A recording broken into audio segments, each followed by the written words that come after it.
Ito ay rated SPG, striktong patnubay at gabay ng magulang ang kailangan.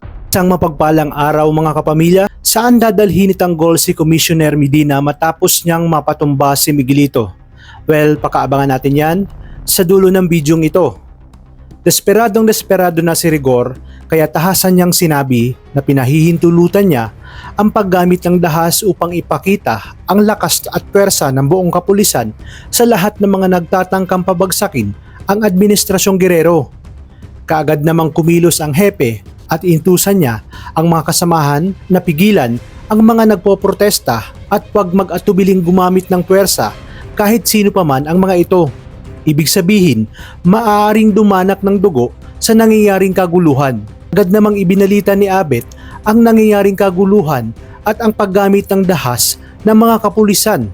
Nagkalat ang tirgas, nagsisigawan ang mga tao at isa-isang dinadakip ang mga nagpoprotesta laban sa mga Guerrero.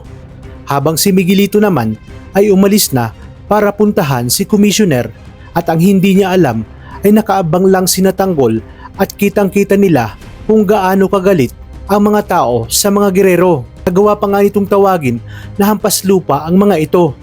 Kaya dito mas lalong nagalit si Tanggol at agad siyang sinundan upang tambangan. Hindi rin tumigil ang mga nagpoprotesta at sinundan ang sasakyan ni Miguelito hanggang sa huminto ito sa isang lugar.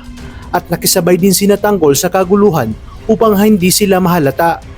Habang tumatagal ay mas dumadami ang mga nagpoprotesta sa paligid, kaya mabilis na nagkagulo sa lugar. At dito nakita ni Tanggol na pumasok ito sa opisina ni Commissioner. Agad naman naisip ni Ramon na paniguradong susuhulan o kaya pagbabantaan ni Miguelito itong si Commissioner Medina. Naman, agad nila itong sinundan.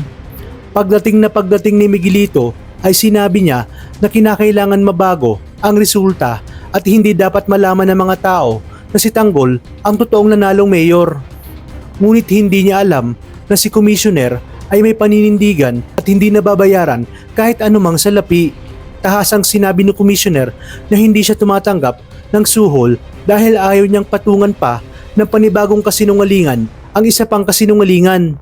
Kaya naman isisiwalat niya na daw ito sa publiko na si Tanggol talaga ang totoong nanalong mayor noong nakaraang eleksyon. Dahil sa sobrang galit ay nagawa siyang tutukan ni Miguelito ng baril. Buti na lamang ay agad na dumating si Tanggol at isa-isang inubos ang mga tauhan ni Miguelito. Dito nga ay isang putok pa lamang ay agad nang napatumba si Miguelito at bumagsak sa sahig. Sinabi ni Tanggol na hindi niya muna ito tatapusin dahil kasama niya itong ihaharap sa plaza kasama si Commissioner upang malaman na ng taong bayan ang buong katotohanan.